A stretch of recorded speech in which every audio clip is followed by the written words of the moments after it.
हर हर महादेव, हर हर महादेव, घर घर महादेव।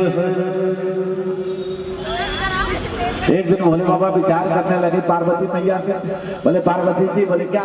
बोले नर्मदा जी स्नान करने चले, संक्रांत आ रही है। 60 65 165 70 है। बनाओ बनान चलते हैं अगले अमावस को, रख लेंगे गंजी वगैरह, वही रास्ते में कहीं बनाएंगे, खाएंगे पिएंगे सोएंगे। अरे बाबा नहीं जा सकते हो पैदल, तो फिर कोई और साधन बनाते हैं, चलते हैं। कहते अपने जीवन में एक बार, ऐसे तो हर महीना नहाना चाहिए, नर्मदा जी में नहीं नहाओ तो जीवन में एक बार तो जरूर डुबकी लगाओ नर्मदा जी में। चाहे मंडला चल जाओ, चाहे होशंगाबाद चल जाओ, ग्वारी घाट चल जाओ। बोले बाबा क्या? हाँ भैया साड़िया घाट चल जाना। साड़िया घाट पे अच्छी बात याद है, मैं एक बार गया था साड़िया घाट में, तो वहां मैंने एक चीज देखा जो आप सुनिए। मैंने एक गाय को देखा जिसमें ब्याई नहीं थी, बच्चा नहीं थी, लेकिन दूध दे रही थी। महात्मा जी से पूछा मैंने, तो बोले 5 साल से दे रही थी। इसने अच्छा बड़ी सुंदर भी थी, देखने में इतना सुंदर लगता था, मन करता था कि देखते ही जाओ, देखते। अब 5-6 साल पहले की, 7 साल पहले की बात है, अब पता नहीं दूध दे रही कि नहीं दे रही। पर वो बिना गाभन हुए, बिना बच्चा जने दूध दे रही है। अभी भी देखो नर्मदा जी के किनारे चमत्कार ही चमत्कार मिलेगा। एक बार चल के तो देखो। बोले बाबा कहने के मैंने बहुत सुना नर्मदा जी का, चलो पार्वती एक बार नर्मदा जी घूम के हम भी आते हैं स्नान करके। नर्मदा मैया ने आग्रह कहा, पिताजी सारा संसार, माता जी सारा संसार हमारे जल में स्नान करता है, अरे आप एक बार तो आओ। और सही बात में अगर बहू के घर, बेटी के घर माता पिता आ जाते हैं ना, तो दिल गदगद हो जाता है। फिर तो भूल जाते हैं क्या खिलाऊं, क्या खिलाऊं, क्या करूं। माता राम की मम्मी कहते हैं बैठना जरा 2 मिनट बैठ जाना, फिर पिला लीजिए, फिर चाय खिला ली। अरे मम्मी तुम बार-बार आओगी क्या हमारे घर? नहीं मैं, अरे जा रे दूध लेके आ, जा रे सब्जी लेके आ, सच बात। तो नर्मदा जी ने कहा एक बार हमारा भी इच्छा पूरी हो जाएगी कि हम अपने माता पिता अर्थात भोले बाबा पार्वती मैया का जरा हम भी सत्कार करें। भोले बाबा कहते हैं पार्वती जी से चले।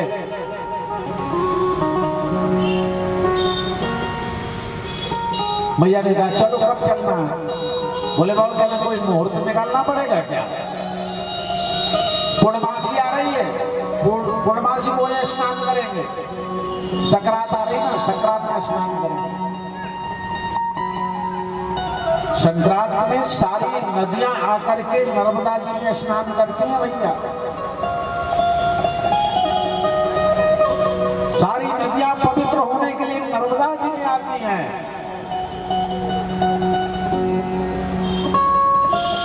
गंगा जमुना सरस्वती सारी नदियां, हमारे भारत की सारी नदियां नर्मदा जी में स्नान करने आती हैं और अपना पाप धोने आती हैं। अपना पाप, अरे भाई हम गंगा जी में जाकर के पापी आदमी स्नान किया तो हमारा पाप कहाँ गया? गंगा जी में गया। हमारा पाप कहाँ गया? गंगा जी में गया। तो गंगा जी के अंदर जब हमारा पाप बढ़ जाता तो गंगा जी ले आकर नर्मदा जी में डाल देते हैं।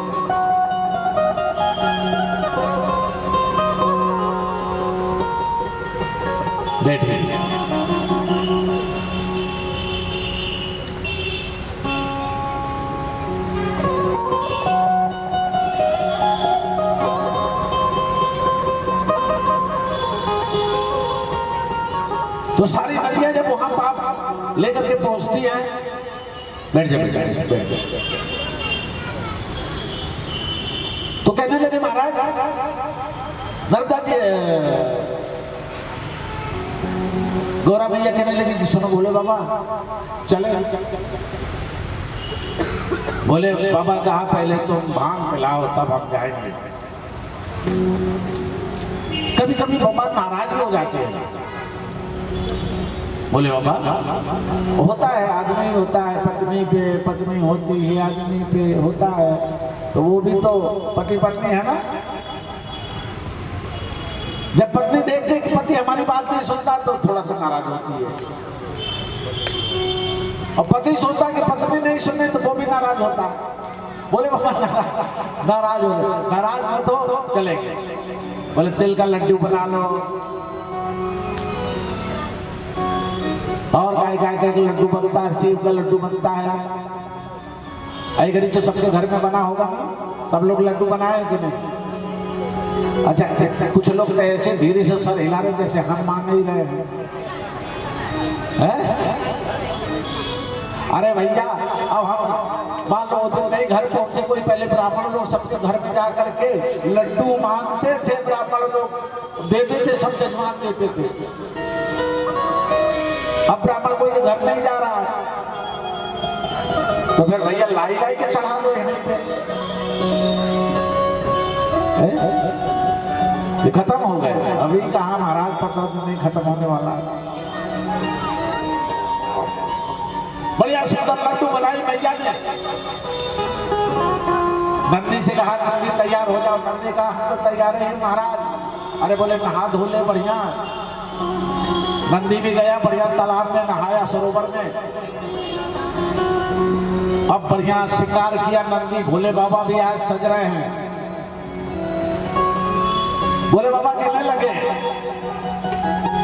लाओ सुंदर हमारे लिए कपड़ा लाओ। पार्वती मैया के कपड़ा कभी पहने हो? कहां से ले आऊं,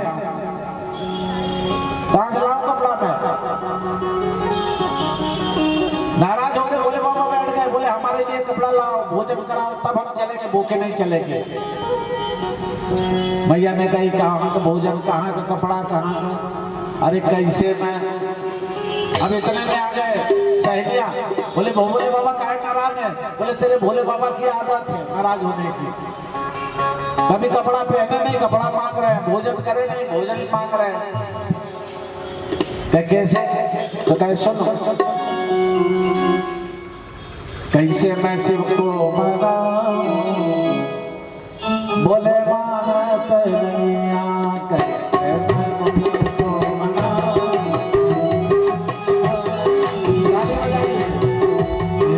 शिव को मनाऊं, शिव मानत नैया, मानत नैया, शिव मानत नैया, मानत नैया, शिव मानत नैया। शिव को मनाऊं, शिव मानत नैया, शिव को मनाऊं, शिव मानत नैया।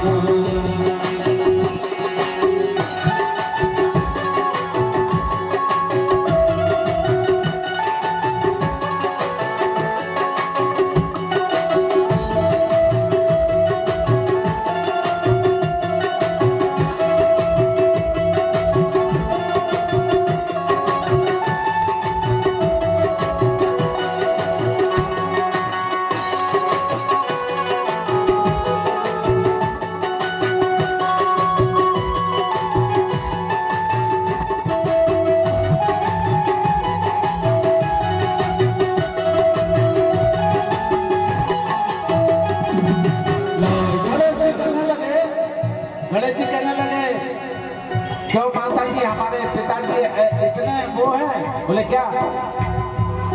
बोले कुछ भी मांगते रहते। बोले हाँ सुन, आगे सुन गणेश। बोले क्या? पूरी मिठाई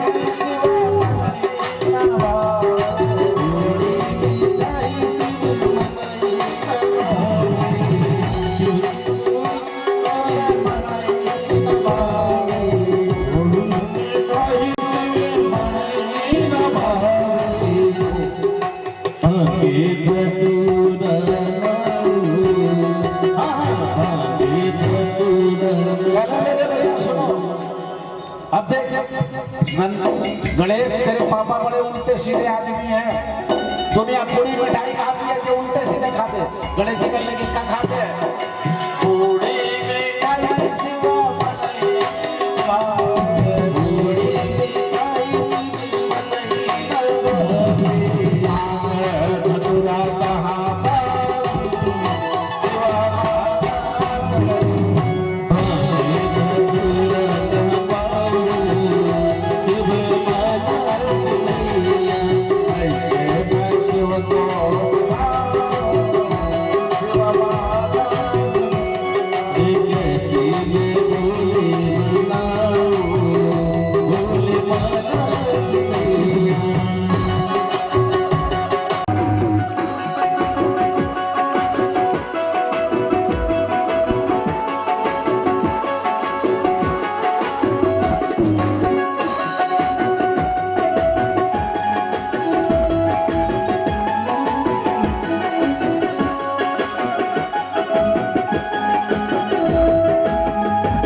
अपने पिताजी के लिए पहनने के लिए कपड़ा लेके आओ।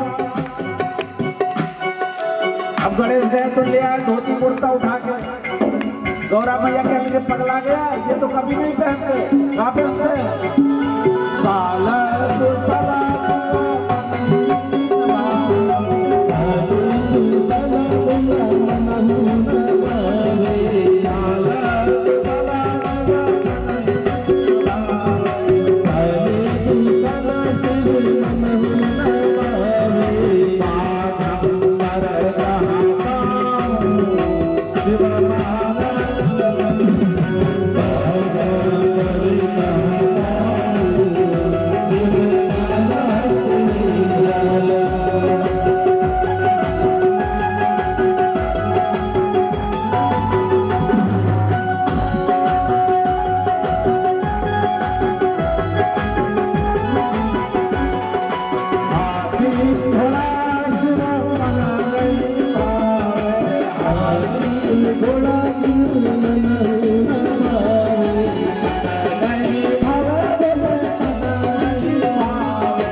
दूर हो जा भैया, लड़ ले खुदाई साथ हो जाओ।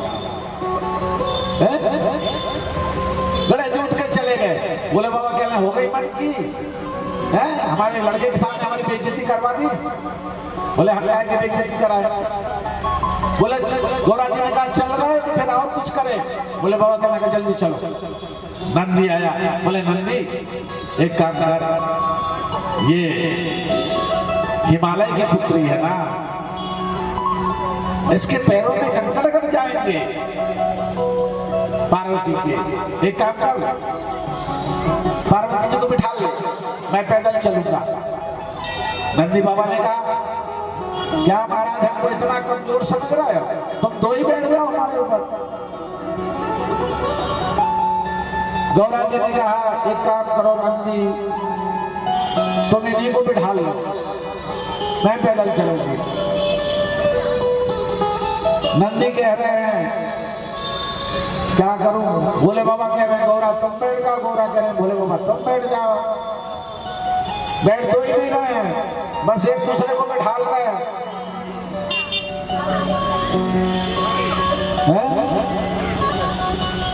जब पति पत्नी में बहुत प्यार बढ़ता है ना तो ऐसा ही होता है।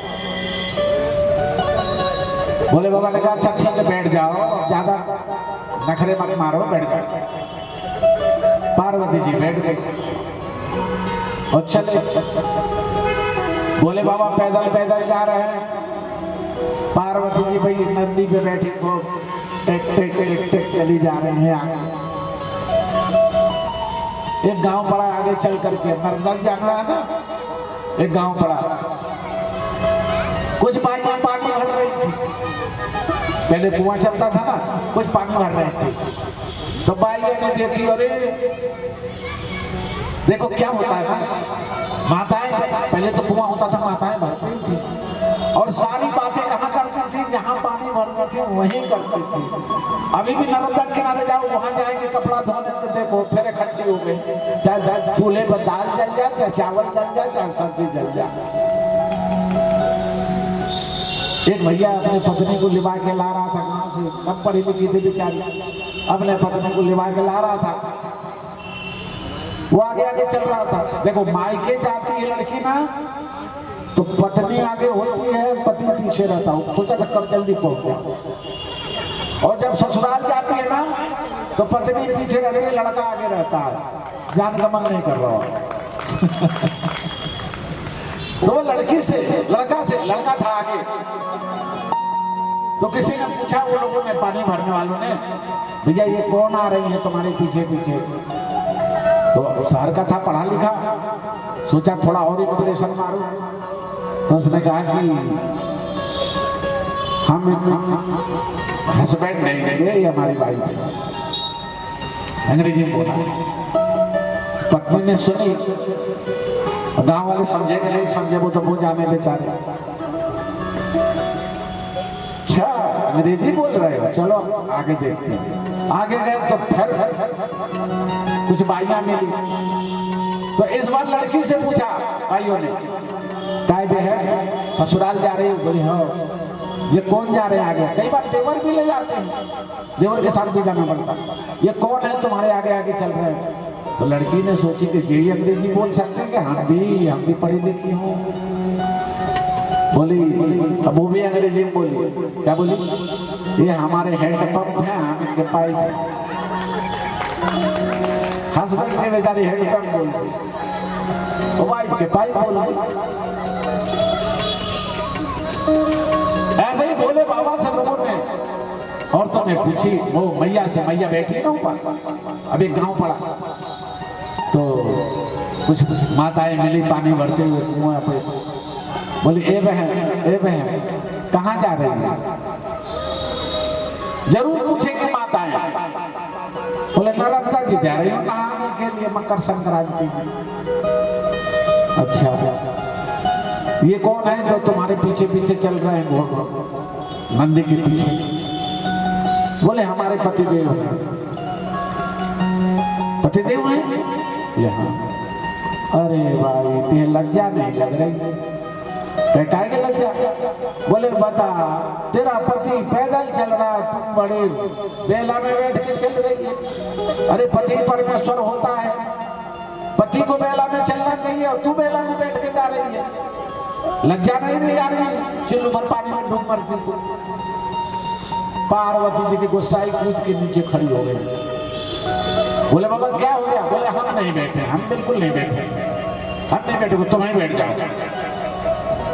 अरे हो क्या गया? अरे वो भाई हमको ताना मार रहे हैं, लज्जा नहीं आ रही? चिल्लू भर पानी में डूब के मर जा। पति पैदल चल रहा था, घोड़े में बैठ के जा रही है, बैल में। बोले बाबा ने कहा इनकी सुनोगी ना तो हमारो तुम्हारो घर नहीं बसेगा। पड़ोसों की सुनोगे, पड़ोसन की सुनोगे तो घर नहीं बसेगा। संसार की सुनोगे तो घर नहीं बसेगा। सच है? तो बोले क्या करें? बैठ जा। बोले अब नहीं बैठो, अब यहाँ तो नहीं बैठो, भले आगे बैठ लो, आप बैठ जाओ। बोले बाबा क्या? अच्छा ठीक है। नंदी बाबा बोला अरे महाराज तुम्हें बैठ लो, कुछ देर तुम बैठ लो, कुछ आप बैठ लो। अब भोले बाबा बैठ के चले और मैया बाजू से चल रही है, चली जा रही है, गीत गाते, गाना गाते, नर्मदा मैया का भजन गाते चली जा रही। आगे पहुंची तो फिर एक गांव पड़ा। अब वहां कुछ भैया लोग बैठे थे, पानी अपना पंचायत हो रही थी, वहीं से निकले। भैयों ने देखा, कहे भैया रुकना। नंदी से बोले नंदी रुक गया। शंकर बाबा से पूछे, कहे बाबा भैया ये बताओ कहाँ जा रहे? बोले नर्मदा जी। अब बोले भाई इतनी सुंदर बहू है, ये कौन है तुम्हारी? बोले हमारी पत्नी है। अरे बोले महामूर्ख। आदमी कहने लगे महामूर्ख, बताते कि शर्म नहीं लग रही है? इतनी सुकुमार पत्नी पैदल चल रही है, तू बेला में बैठ के चल रहा। भोले बाबा कहने लगे बड़ी मुसीबत। भोले बाबा भी कूद के नीचे खड़े हो गए। बोले अब क्या करें? नंदी ने कहा एक काम करो महाराज, तुम दो ही बैठ जाओ हमारे ऊपर। अरे नंदी, फिर लोग कुछ बोलेंगे, काहे के बोलेंगे? झगड़ा दो ही जब बैठ जाओगे तो कोई काहे कहेगा? बोले बाबा पार्वती भैया दो ही नंदी पे चढ़ा बैठे।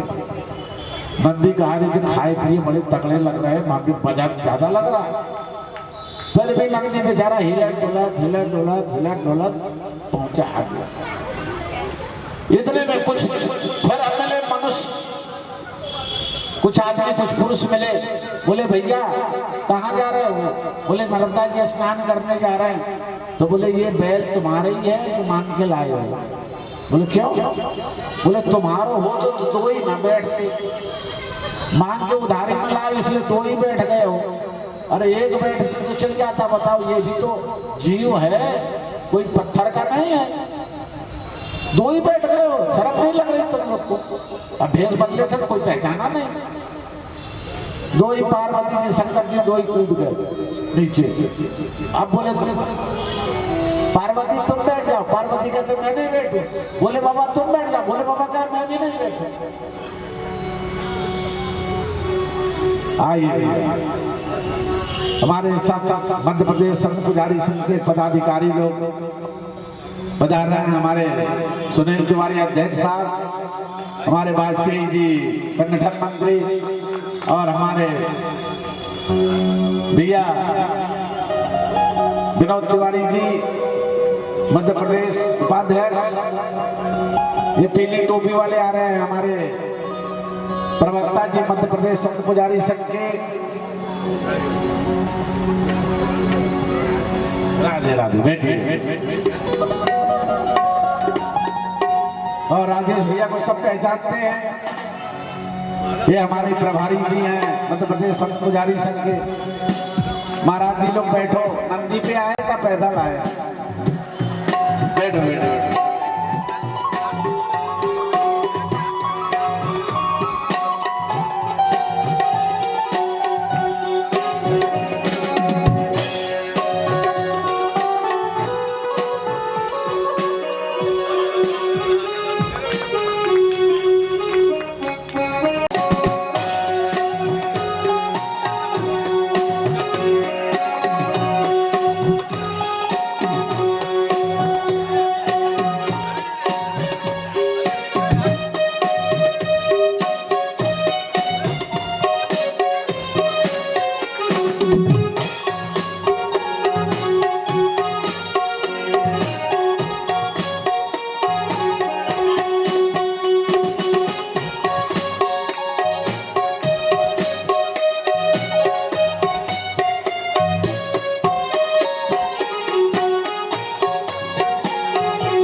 नंदी पैदल, अब एक तरफ शंकर बाबा एक तरफ पार्वती मैया, ये दोनों चल गए।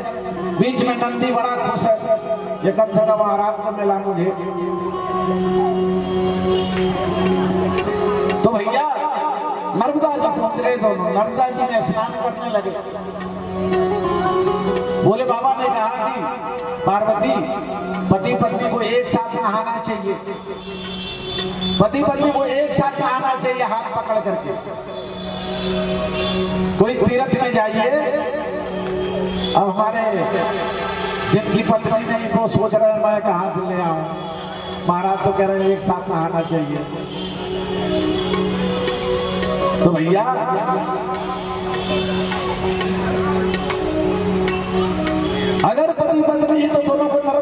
एक साथ स्नान अवश्य करना चाहिए।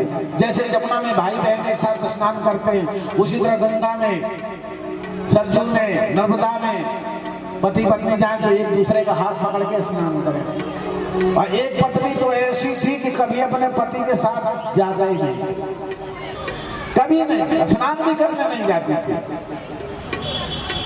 वो कहे इधर जा तो पत्नी कहने इधर चल। जो पति कहता था पत्नी उल्टे ही करती थी। एक बार बोले चलो हरिद्वार कुंभ लगा, नहा के आ जाए। दोनों गए कुंभ में नहाने के लिए। अब पत्नी जो है क्या हुआ, बह गए। अब बह के इधर जा रही है, पति उल्टे में खड़ा है। किधर, जिधर बह रही उधर ही खड़ा है। लोगों ने कहा इधर नहीं, बोले सुनो मुझे पता है कि जो काम मैं करूंगा पत्नी उसके ठीक उल्टे करेगी। मैं इधर इसलिए खड़ा हूं कि इधर नहीं पाएगी, फिर जब इधर जाएगी तो अपने अपने पार निकल जाएगी। बोले बाबा ऐसी बात नहीं थी। बोले बाबा पार्वती मैया दोनों एक साथ मात नर्मदे कह करके स्नान किया। हर हर नर्मदे, नर्मदा मैया की जय। हर हर महादेव, हर हर महादेव, घर घर महादेव।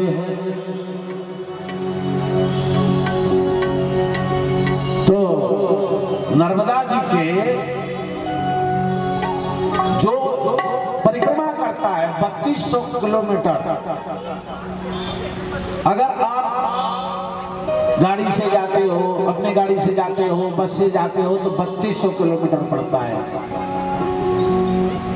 और थोड़ा पैदल जाओगे तो 3500 पड़ेगा, क्योंकि कुछ जगह पे बस का रास्ता नहीं है तो दूर से जाना पड़ता है।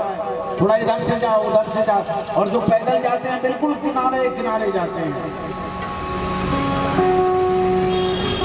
मैं एक बार नरसिंहपुर जिला में कोई काम से गया। एक डॉक्टर साहब से उनको रोग हो गया था, सरकारी डॉक्टर थे। उनके पेट में कैंसर हो गया और अब कैंसर ने इतना रूप धारण कर लिया कि केवल मवाद के कुछ भी नहीं निकलता था शरीर से। अब बेचारा नौकरी छोड़ दिया, घर में पत्नी ने साथ छोड़ दिया, बदबू आ रहा है मैं नहीं करूंगा। बेटों ने साथ छोड़ दिया, बहुओं ने साथ छोड़ दिया, नातियों ने छोड़ दिया, पोतियों ने छोड़ दिया, सबने छोड़ दिया। अब बताओ ऐसा इंसान क्या करेगा, मरेगा कि नहीं? उसने सोच लिया कि कल मैं नर्मदा में जाके छलांग लगा दूंगा, मर जाऊंगा। ऐसी जिंदगी धिक्कार है। साक्षात्कार हुआ मुझसे, वो बता रहा और मैं सुन रहा हूं।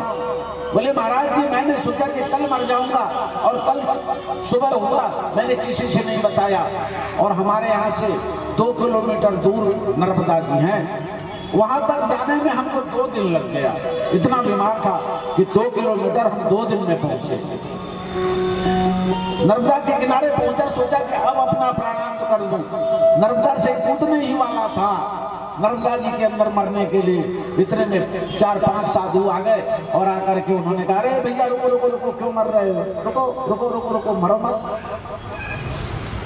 आए हमारे पास, बोले क्यों मरना चाहते हो? बोले महाराज क्या बताएं महात्मा जी, हमें इतना असाध्य रोग हो गया है जो ठीक होने वाला नहीं है। अब ये इलाज से ठीक नहीं होगा, अब हमारे मरने से ही ठीक होगा। महात्माओं ने कहा क्यों मरते हो? मरते तो कायर हैं। भगवान ने इतनी सुंदर जिंदगी दिया, इतनी सुंदर शरीर दिया, लाखों करोड़ों का शरीर दिया और तुम मर रहे हो। तो बोले क्या करें? बोले हमारे साथ परिक्रमा करो, चलो। वो आदमी कहने लगा वाह रे महाराज, 2 किलोमीटर तो हम 3 दिन में आए, अब तुम्हारे साथ परिक्रमा कैसे जाऊंगा मैं, बताओ आप, असंभव है मेरे लिए। महात्माओं ने कहा महाराज तुम जितना चलोगे उतना हम चलेंगे, पर तुमको परिक्रमा में लेकर के जाएंगे। परिक्रमा में लेकर के चलने लगे हमको। पहले दिन तो ज्यादा से ज्यादा 1 किलोमीटर बड़े, दिन भर में चल पाया। पर नर्मदा जी का जल पीता था और उसी जल का बनाया हुआ भोजन करता था, एक टाइम थोड़ा सा खाता था। 1 महीना के बाद हमारे शरीर में चेतना जागृत हुई और मैं 5 किलोमीटर रोज चलने लगा। इस तरह मैंने नर्मदा का परिक्रमा 3 साल में पूरा किया और परिक्रमा करके तुम्हारे सामने खड़ा हूं महाराज। बाल काले हो गए, घुटना के दर्द मिट गए, आंखों में कम दिखता था, ज्योति बढ़ गई।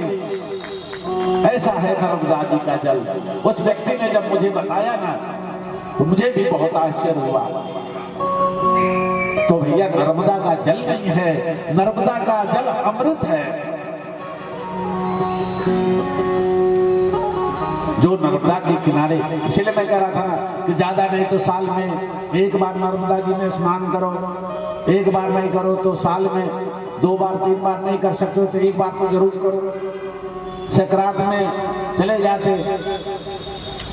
और वहां का भोजन, ओहो क्या बताएं, इतना सुंदर अच्छा भोजन लगता है, कोई केवल उस जल के प्रभाव से। आज भी मुंह में पानी आ जाता है, अच्छा क्या करें, इतना बढ़िया सुंदर भोजन लगता है। दाल बाटी मिल गई तो फिर क्या पूछना है, गक्कड़ भरता मिल गया। नर्मदा जी का प्रिय भोजन, नर्मदा जी के किनारे वालों का प्रिय भोजन। मैं बरमान में भागवत करता था, शाम के समय घूमने जाऊं तो देखो हर घर के सामने अंगीठी जलिए, सब बना रहे हैं गक्कड़। मेरा भी मन करे एक दे देता, लेकिन मांगो ना कोई से शर्म के मांगो। फिर मैंने अपने जजमान से कहा कि भैया कल व्यवस्था करना, हम बनाएंगे, खुद ही बनाएंगे। बनाया मैंने और नर्मदा के किनारे का भटा तो इतना सुंदर कि एक भी बीजा नहीं। क्या नर्मदा मैया की कृपा है, इतनी सुंदर कृपा उनकी है कहो। तो छोटा सा एक भजन फिर आरती। नर्मदा मैया की जय, गले से लगा लो ना नर्मदा मैया, गले से लगा लो ना हमारे